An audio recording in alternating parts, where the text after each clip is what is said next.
To set yourself up for the back squat, you want to select a grip that is as narrow as comfortably possible.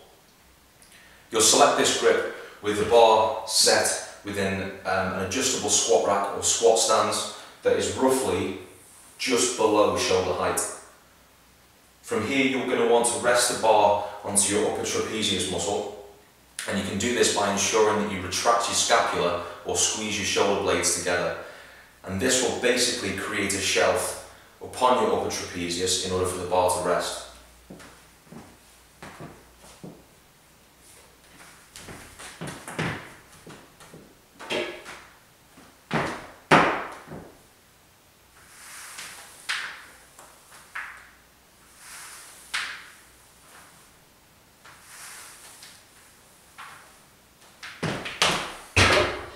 Once you've taken the bar away from the squat stand or squat rack, you want to get yourself ready for the repetition.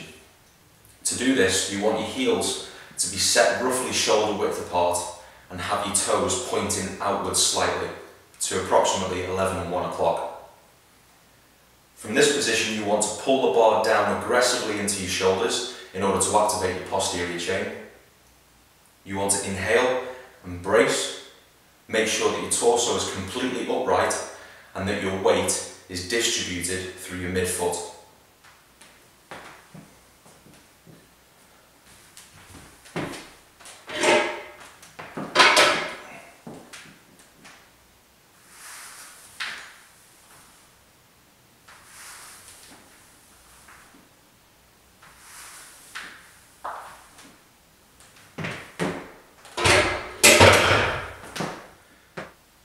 To initiate the descent, you want to flex at the knee and the hip simultaneously.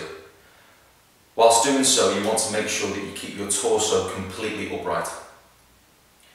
The bottom of the repetition is the point when your centre of your hip joint reaches below that of your knee. During this, again, you want to make sure that your torso is completely upright, and you'll find that your weight transfers into your heel. You want to control the descent, and when you reach the bottom position, you want to ascend forcefully.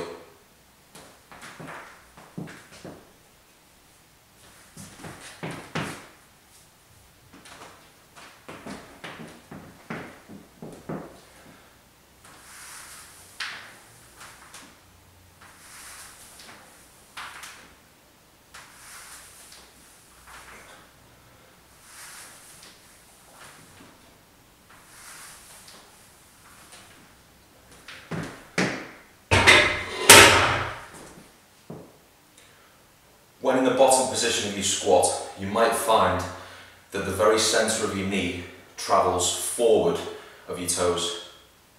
Now, so long as your heels are on the floor, or in other words, your weight is distributed throughout your heels, allowing your knees to go in front of your toes is not an issue. Some people who have longer femurs will find that's the case anyway.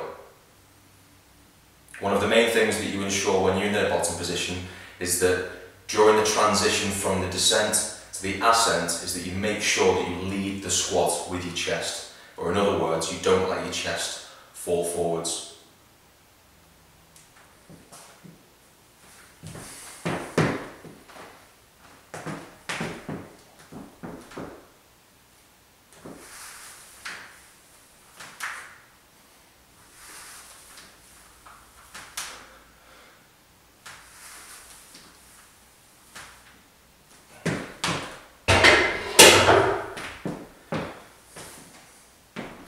If you're going to be squatting at a relatively high intensity, then you want to make sure that you have someone with you to spot you. If you haven't got anyone with you to spot you, you just want to make sure that you're squatting within either a set of squat stands like these, or within a squat stand that has some safety pins for you to rest the bar on if you do get stuck in the bottom position.